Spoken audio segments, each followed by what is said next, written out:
খ্রিস্টান হইলে কফিনে, মুসলিম হইলে কাফনে, হিন্দু হইলে চিতায় পুড়ে ছাই।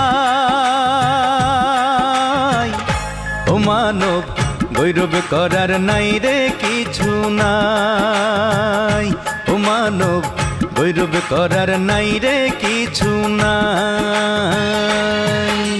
খ্রিস্টান হইলে কফিনে, মুসলিম হইলে কাফনে, হিন্দু হইলে চিতায় পুড়ে ছাই।